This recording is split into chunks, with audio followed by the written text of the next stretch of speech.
আজি বহুত দিনৰ বিৰতিৰ মূৰত আকৌ এটা আমাৰ আলোচনা বুলিয়ে ক'ম, এটা আমাৰ মিটিং এটা হৈছে সকলোৰে, যিটো আমাৰ যুক্তিপূৰ্ণ এটা আন্দোলন, কা আন্দোলন। তেতিয়াও কৈছিলোঁ কা নামানো, এতিয়াও নামানো, সদায় নামানো বুলিয়ে ক'ম। আৰু ইয়াৰ এটা উচিত ফলাফল নোহোৱালৈকে আমি ক্ষান্ত নহয়, প্ৰথম কথা হ'ল সেইটো। আৰু এতিয়া নতুন নতুন মানুহ আহিছে, নতুন গভৰ্ণমেণ্ট আহিছে, তেওঁলোকেও চিন্তা কৰি চাওক, তেওঁলোকে কথা পাতক, আলোচনা কৰক, সমজুল হল আছে, গোটেইবিলাক আছে, আমি আছোঁ। চ' মই ভাবোঁ অতি শীঘ্ৰে আমি এটা সুন্দৰ ফলাফল আমি পাম, আৰু সেইটো আমি কেন্দ্ৰীয় চৰকাৰলৈ আমাৰ ফালৰ পৰা এটা অনুৰোধ জনাইছোঁ সকলোকে।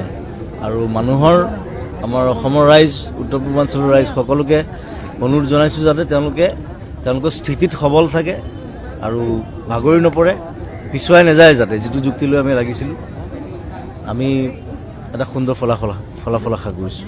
Thank you. এইবোৰ মেৰুদণ্ডহীন মানুহ, এইবোৰ কথা মই নকওঁ।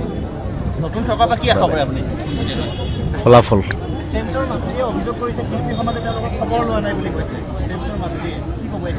এতিয়া খবৰ লোৱা নাই, তেওঁলোক আচলতে বেছি বিজি হৈ গ'ল চাগে, নাজানো।